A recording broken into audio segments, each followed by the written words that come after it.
بسم اللہ الرحمن الرحیم السلام علیکم ورحمۃ اللہ وبرکاتہ۔ امید ہے آپ تمام لوگ بخیر و عافیت ہوں گے۔ ہم لوگ مفعول بہ کے ضمن میں منادہ کی بحث پڑھ رہے ہیں، اور گزشتہ کل یا متکلم کی جانب منادہ کے مضاف ہونے کی صورت میں منادہ کی کیا حالت ہوگی، اس ضمن میں بات آئی تھی۔ آج ہم لوگ پڑھیں گے کہ منادہ کے آخر کا حرف جب گر جاتا ہے تو کیا ہوتا ہے۔ تو بیان کر رہے ہیں کہ کبھی منادہ کے آخر کا حرف تخفیف کے لیے گرا دیتے ہیں۔ منادہ یعنی جس کو آواز لگائی گئی ہے اس کا حرف کیوں گرا دیتے ہیں؟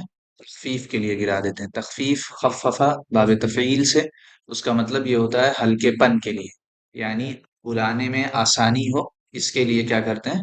اسے گرا دیتے ہیں منادہ کے اخیر حرف کو۔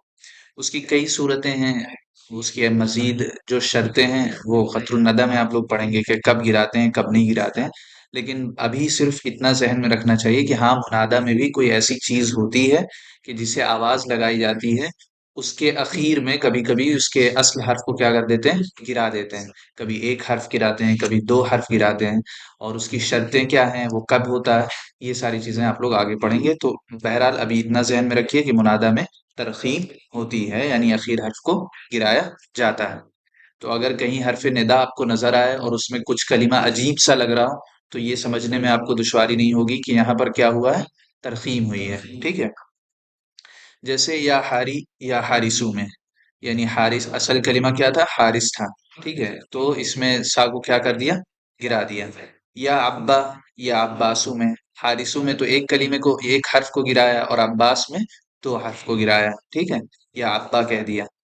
تو اب یہ پتہ کیسے چل رہا ہے اس میں ترخیم ہوئی ہے؟ پتہ اس طرح چل رہا ہے کہ اس سے پہلے حرف ندا ہے، اور جب آپ نے یہ پڑھا ہوا ہوگا کہ منادہ میں ترخیم بھی ہوتی ہے تو یہ عباسو بھی آپ سمجھ جائیں گے کہ یہ یا عبا یا عباسو ہے، ٹھیک ہے۔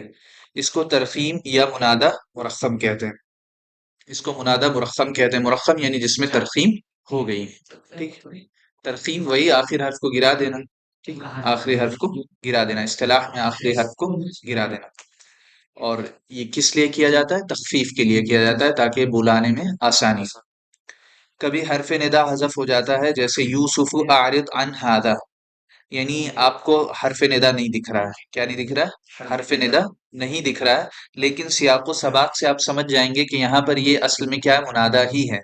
اب یوسف اعرض عن ھذا میں کون سی وہ دلیل اور قرینہ ہے جس سے آپ سمجھ رہے ہیں کہ یوسف منادہ ہے؟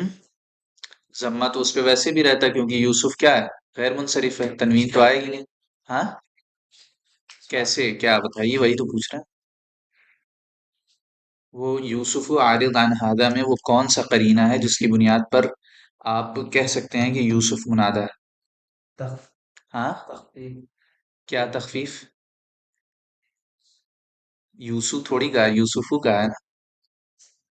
علم، علم ہونا کیسے علامت ہو گئی کہ وہ منادہ ہے؟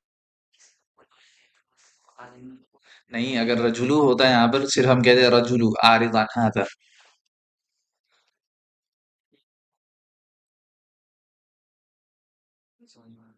جب امر دے رہے ہیں اعرض، کیا کہہ رہے ہیں؟ امر دے رہے ہیں کہ اعراض کرو، تو کسی چیز کو امر دینا اور اس سے پہلے ایک کلمہ ہو تو اس سے یہ بات بذات خود سمجھ میں آ جاتی ہے کہ سامنے کسی کو مخاطب بنا کے کہا جا رہا ہے۔ تو یہ چیز دلالت کر رہی کہ یہ کیا ہے؟ منادہ ہے۔ یوسف اعرض عن ھذا، اے یوسف اس سے اعراض کرو، ٹھیک ہے۔ تو یہ امر بتا رہا ہے کہ یہاں پر یہ کیا ہے؟ منادہ ہے۔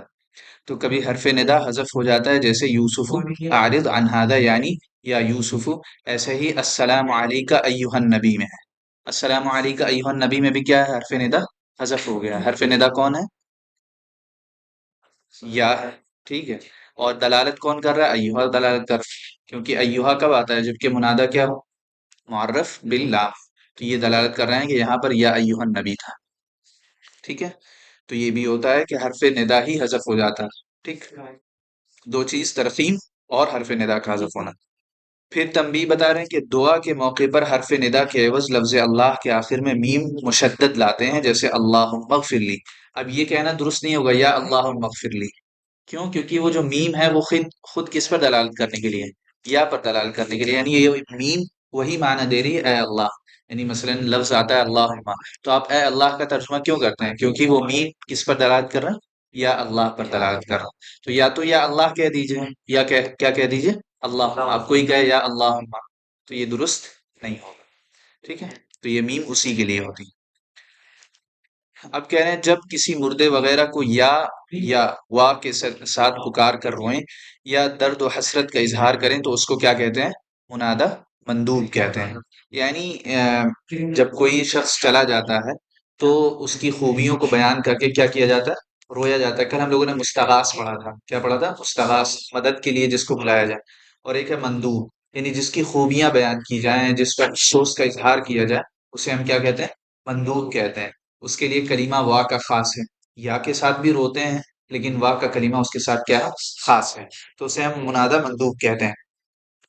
یہ مندوب ہر امر میں مثل منادہ کے ہوتا ہے. یعنی مندوب کا جو حکم ہے مضموم ہونے میں، منصوب ہونے میں، یہ ساری چیزیں احکام قواعد کون سے ہیں؟ وہی منادہ کے ہیں.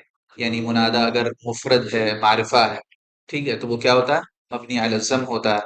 اگر وہ نکرہ معین ہے تب بھی کیا ہوتا ہے؟ مبنی علی الضم ہوتا ہے.